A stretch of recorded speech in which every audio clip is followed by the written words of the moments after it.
Soy Carlos Chávarri, asesor técnico de Proinversión, y en esta oportunidad vamos a desarrollar el tema de proyectos en activos. Empecemos por definir qué es proyectos en activos. Los proyectos en activos son proyectos de inversión que el Estado promueve en activos de su titularidad, pueden ser presentes o futuros. No compromete recursos públicos ni traslada riesgos a la entidad pública. Esas son dos características principales de los proyectos en activos. Esta modalidad de proyectos en activos origina que se puedan realizar contratos por varias modalidades. Las principales modalidades que se pueden desarrollar son por usufructo, por superficie, una permuta, cesión en uso. Se pueden hacer disposición de activos total o parcial. Características de los proyectos en activos. Los proyectos en activos, como hemos dicho, no comprometen recursos públicos. Tampoco traslada riesgos que son propios, que son característicos de una APP.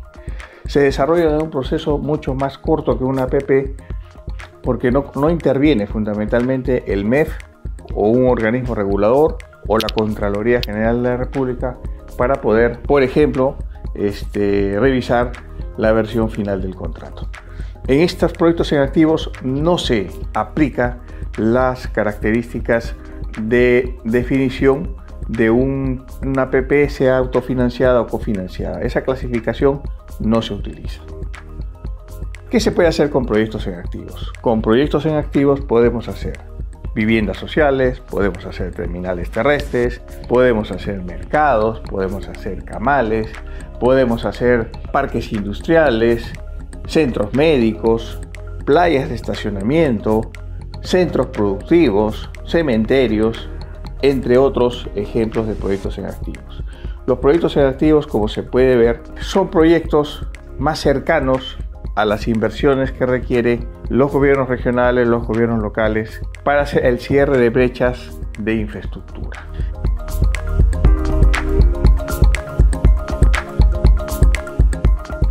En cuanto a la gestión de un proyecto de activo por iniciativa estatal, lo principal que debemos decir es que ese proyecto en una iniciativa estatal debe estar incluido en el informe multianual de inversiones en asociaciones público-privadas.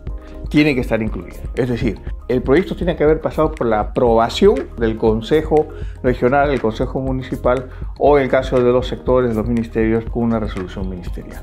Eso es básico.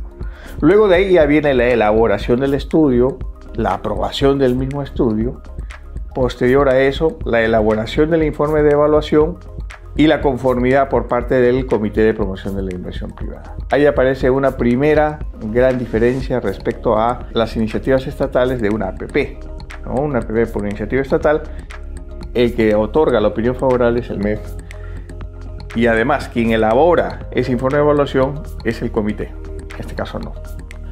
Una vez otorgada la conformidad por parte del Comité de Promoción de la Inversión Privada, se incorpora automáticamente al proceso de promoción.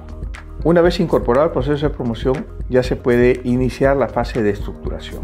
La fase de estructuración consta del diseño de ese proyecto como una APP y la elaboración de las bases del concurso, porque estamos hablando de una iniciativa estatal, parte de la entidad pública y al final va a convocar a la participación, ¿no es cierto?, de los inversionistas. Pero junto con la elaboración de las bases tiene que venir la elaboración de la versión inicial del contrato. Teniendo el diseño del proyecto como un proyecto en activo, elaboradas las bases del concurso y la versión inicial del contrato, se puede iniciar la fase de transacción con la convocatoria correspondiente.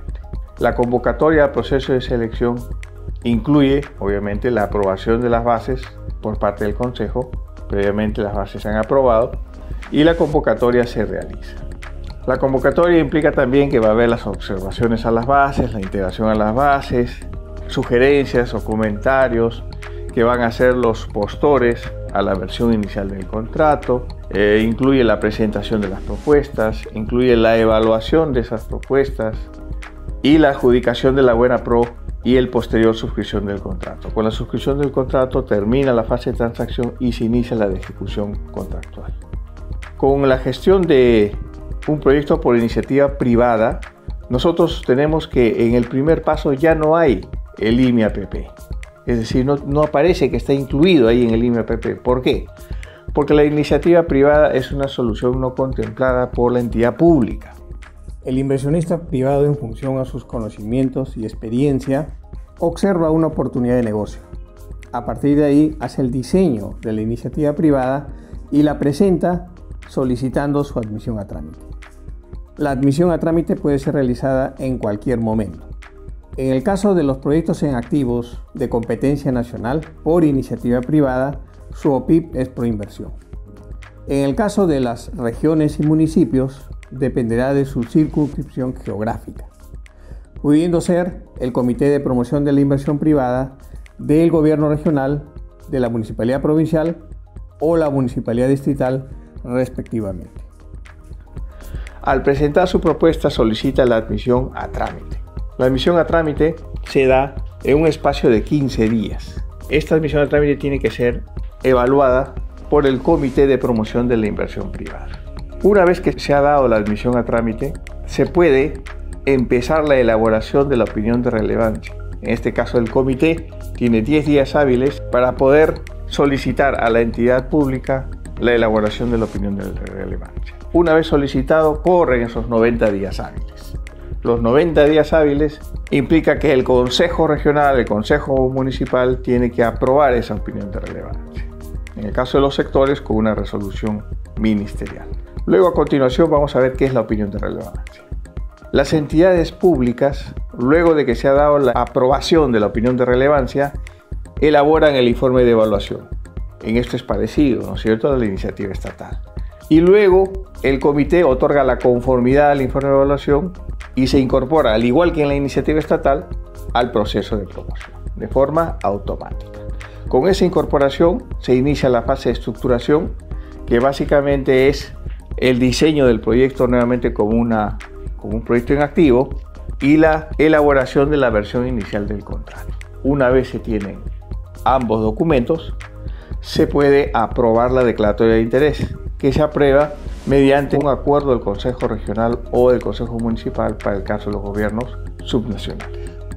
Esta aprobación de la declaratoria de interés implica que la entidad pública señala que este proyecto va a ser de una próxima ejecución y que por lo tanto convoca a los inversionistas privados para que presenten su expresión de interés, de que están interesados en ejecutar el proyecto y obviamente para expresar esa seriedad adjuntan una carta fianza por un valor que está señalado en la declaratoria de interés. Ese es básicamente el fundamento que tiene la declaratoria de interés. Ahora, hemos dicho que expresen su interés.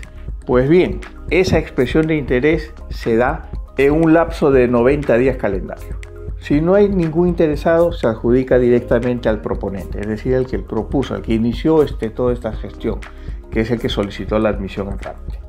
Si hay por lo menos un tercero interesado, se tiene que ir a un proceso de selección. Recién ahí se elaborarán y se aprobarán las bases, se hará la convocatoria, se harán las observaciones a las bases, la integración de las bases, la sugerencia, los comentarios a la versión inicial del contrato para elaborar y aprobar la versión final del contrato, la presentación de las propuestas, la evaluación de las propuestas y finalmente la adjudicación de la buena pro y posteriormente la suscripción del contrato. Y a partir de ahí dar inicio a la ejecución contractual propiamente dicha. La opinión de relevancia, como habíamos mencionado, en el caso de las iniciativas privadas, consta de los siguientes aspectos.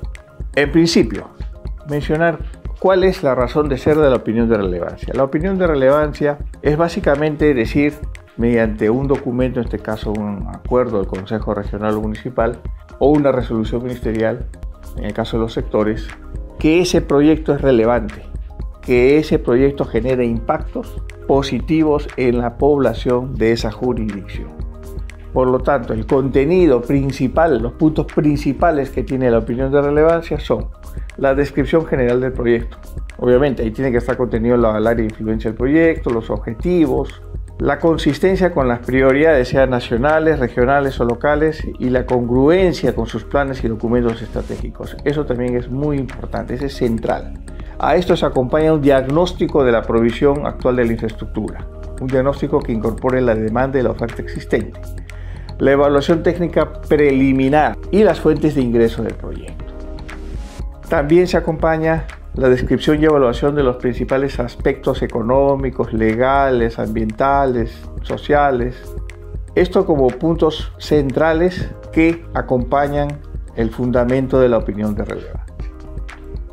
El informe de evaluación es el documento en el cual se hace el análisis de las bondades que tiene el proyecto presentado por el proponente.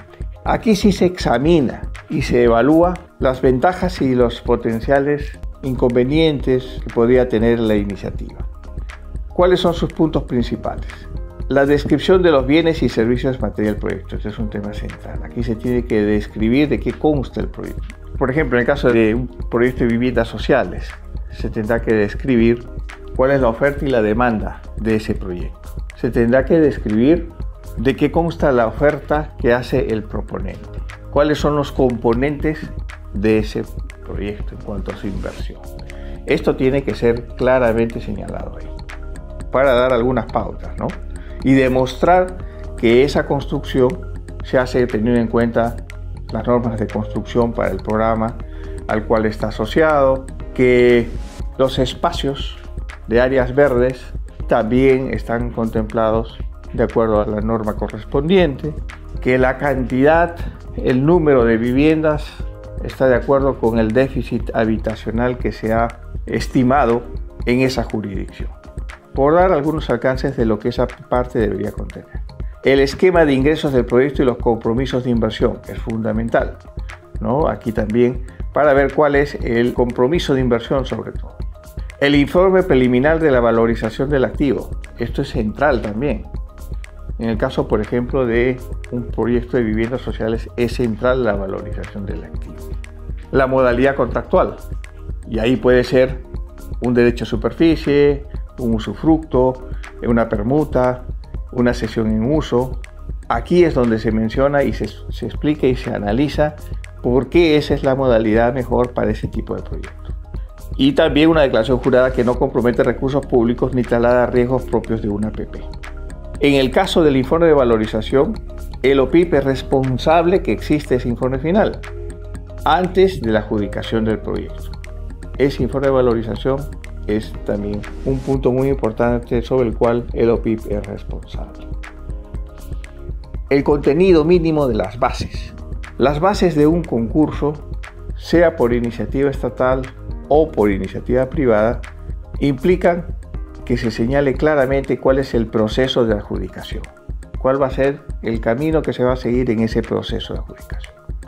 Los requisitos para los postores, qué condiciones mínimas, qué requisitos mínimos se van a exigir a los postores, tanto en el tema de experiencia como en el tema de condiciones especiales que pueda tener el proyecto. El factor o los factores de competencia también es un tema central porque esto va a definir a quién se adjudica la buena pro. El plazo para la presentación de las propuestas y los comentarios al proyecto de contrato. Eso también es muy importante, porque esto es lo que realmente puede abrir la competencia para ese proyecto. Si ponemos un plazo de 15 días, estamos reduciendo la competencia. Si ponemos un plazo de, digamos, 60, 90 días, estamos abriendo la competencia. Los mecanismos de evaluación de las propuestas también. Si va a haber una evaluación técnica, si va a haber una evaluación económica y cuál va primero. Eso también se tiene que definir ahí. Y obviamente el procedimiento de impugnación. Ese procedimiento de impugnación también tiene que estar claro e implica también la definición de un valor a fin de que esa impugnación tenga la seriedad, ¿no es cierto?, de que efectivamente cuenta con elementos probatorios que motivan la solicitud de impugnación. Bien, esos son los principales contenidos o el contenido mínimo que deberían tener las bases de un concurso. A continuación vamos a ver algunos ejemplos que tienen que ver con la casuística de los proyectos en activos. Las torres de Pacasmayo se hicieron sobre un terreno de la Municipalidad Distrital de Pacasmayo de aproximadamente 10.000 metros cuadrados, es decir, 1 hectárea. Se hizo por iniciativa privada bajo el programa Techo Propio y Viviendas para construir 220 viviendas. El monto de inversión es de 24 millones de soles y el contrato es un contrato de digamos, típico en el caso de los proyectos de viviendas sociales, que es de compra-venta con compromiso de inversión. Esta compra-venta con compromiso de inversión es básicamente que la municipalidad o el gobierno regional vende el terreno al inversionista privado. Y vende el terreno porque ese terreno va a ser parte del ofrecimiento que va a hacer el inversionista a las familias, ¿no? La vivienda se compone de paredes más techo, pero también sobre un terreno. Ese terreno ahorita es propiedad de la municipalidad, ¿no es cierto?, o del gobierno regional, y por eso se lo vende al inversionista privado. Pero no para que haga cualquier inversión, sino para que haga las viviendas sociales. Esas viviendas sociales son el compromiso de inversión. Ese es el contrato de compra-venta con compromiso de inversión. En este caso de la Torre de Pacasmayo, pasados los 90 días, no hubo ningún interesado, por lo que se adjudicó directamente al proponente. También tenemos el caso de la residencial Padre Fernando Rojas Morey, cuya gestión estuvo a cargo de la Municipalidad Provincial de Chepén. Aquí son 10 hectáreas de terreno. También ha sido con una iniciativa privada y bajo el programa Techo Propio, para construir 804 viviendas. El monto de inversión es de 25 millones de soles. Igualmente es un contrato de compra-venta con compromiso de inversión. En este caso, sí se presentaron terceros interesados en ejecutar este proyecto y al final se hizo una convocatoria, se hizo todo el proceso de selección, ¿no?, iniciando con la convocatoria, y al final se adjudicó la buena pro a un postor que no era el proponente. Este es un caso, por ejemplo, en el cual la apertura al mercado motiva que un postor distinto al proponente tenga una oferta mejor y se adjudique la buena pro. También tenemos el caso del terminal terrestre de Trujillo. Aquí este proceso estuvo a cargo por la Municipalidad Provincial de Trujillo. El terreno es de 100.000 metros cuadrados. También se hizo por una iniciativa privada para dar servicios de embarque y desembarque a 33.000 pasajeros. El monto de inversión es de 13 millones de dólares. El contrato es de concesión y actualmente, bueno, se encuentra en ejecución contractual, ¿no? Como otras modalidades, podemos mencionar también aquellas que se llevan a cabo por los sectores, los ministerios, como por ejemplo en proyectos de minería o en proyectos de telecomunicaciones. Eso es todo sobre el tema de proyectos en activos. Para mayor información puede ingresar a nuestro portal institucional gov.pe/proinversión o a través de nuestras cuentas en redes sociales. Gracias por su atención. Bicentenario del Perú, 2021. Gobierno del Perú.